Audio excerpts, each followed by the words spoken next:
What can we say about Abijah's speech before the armies of Jeroboam? This is the question we seek to answer today as we continue our verse-by-verse study of the book of 2 Chronicles on Walking Through the Bible. Glory of his cross. Today we're going to be discussing 2 Chronicles chapter 13, verses 1 to 12. But before we do that, let's read the passage. If you have a Bible with you, you can turn to 2 Chronicles chapter 13, verse 1. But if you don't have a Bible, don't worry, just follow along with us on the screen. The version that we'll be reading from is the New King James Version. So 2 Chronicles chapter 13, beginning at verse 1. In the 18th year of King Jeroboam, Abijah became king over Judah.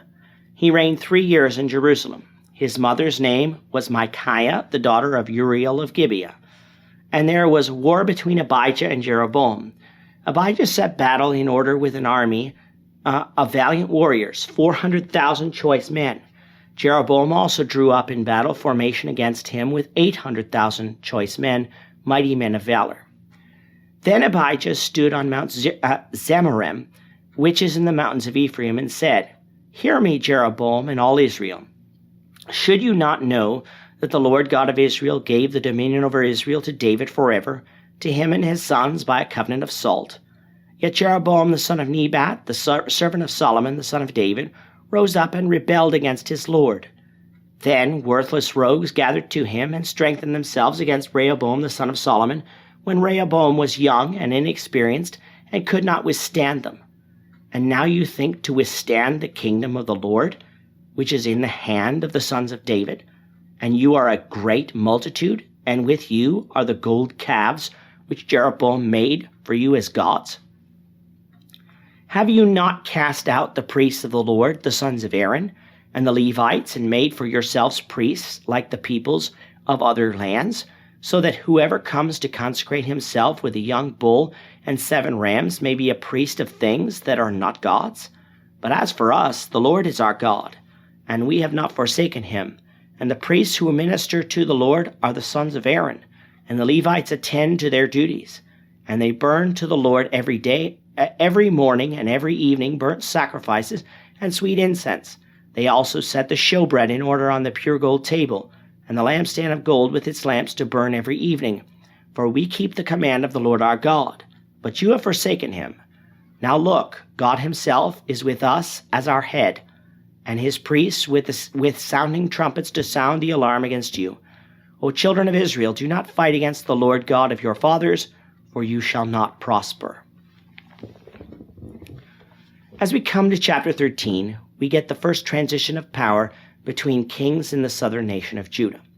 Recall that Rehoboam was the 4th king of Israel, but the 1st king of Judah, making Abijah in 1 Kings, the 2nd king of Judah, as he never reigned over Israel. He reigned over Judah for only 3 years, and our study of 1 Kings would give us an ample reason as to why, which was that he was an evil king. However, from 2 Chronicles, we don't get the impression that he was wicked for the entirety of his reign, for it seems in the beginning that he did seek to follow the Lord. However, the chronicler doesn't choose to focus on that, rather focusing on this battle between Abijah and Jeroboam, where Abijah contrasts the worship in Judah with that of Israel, with worship being a constant theme that the chronicler focuses on. Abijah's mother is Micaiah, the daughter of Uriel of Gibeah. Back in 1 Kings 15, verse 2, this woman is referred to as the granddaughter of Absalom, with Abijah's father being left unmentioned. Now, seeing as Absalom had only 3 sons and 1 daughter, Tamar, according to 2 Samuel 14, verse 27, we can know that Abijah's grandmother was Tamar, who would have been Micaiah's mother. This, of course, is not important that we remember, but it is interesting nonetheless. Now, we learned in the last lesson that there was war between Rehoboam and Jeroboam for the entirety of their reigns. We noted that this couldn't have been all-out war because the Lord had forbade that. However, during the reign of Abijah, those restrictions seem to have been lifted, for this battle would take place in the southern mountains of Ephraim in Israel. Judah has recovered from the attacks of Shishak more than a decade earlier, and can now boast an army of about 400,000 choice men. Jeroboam, on the other hand, had an army twice that number. Now, some doubt the accuracy of these two numbers, which can happen, through copying errors. However, this type of error would have to happen between not just one number, but two numbers in the same passage. So I personally find this unlikely, even if the numbers are quite large. Regardless, what is important to note here is that Judah was greatly outnumbered. Did that bother Abijah? No, for he said the Lord was on their side. How could Abijah be so confident? Well, he begins by asserting the promise that God made to David, that David's family would have dominion over Israel forever.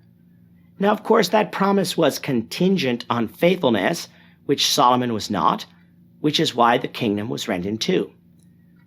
But Abijah was not wrong on the promise itself. He just failed to mention its conditionality. However, his next point was much more solid when he talked about the sins of Jeroboam following their rebellion against Rehoboam some 18 years earlier. The chronicler has only alluded thus far to the fact that Jeroboam had set up idols in Judah, something that the author of 1 Kings shows us in great detail. But here Abijah makes the point quite clear. Jeroboam has set up idols. He has set up false priests, not after the order of Aaron, and he has set up false places of worship. Judah, on the other hand, has taken in all the Levites who came from the north, and it is the priests from these Levites, along with those already in Judah, who stand before the Lord in Jerusalem, attending to their duties set forth in the law. They offer the morning and evening sacrifice, along with the sweet incense before the altars of the Lord. They set the showbread on the gold table and trim the golden lamps to burn every evening. In short, they keep the command of the Lord our God, while Israel has forsaken him by serving other gods. As a result, God himself was with Judah. God was their head, meaning that it was futile to fight against God, for they would not prosper. This was quite a speech by Abijah, one that showed us that at least at the beginning, Abijah did have some faith in the Lord. But would Abijah be right? Would Judah prevail? We'll find that out, the Lord willing, in the next lesson. With that, our time is up for today. The Lord willing, we hope you'll join us for tomorrow's discussion of 2 Chronicles chapter 13, verses 13 to 22, as we continue our walk through the Bible, one verse at a time. Thank you for watching today's episode. We hope that you found it edifying and ask that you not only subscribe to our channel and podcast, but that you like and share this episode among your friends, so that the saving gospel of Jesus Christ can go out to the whole world.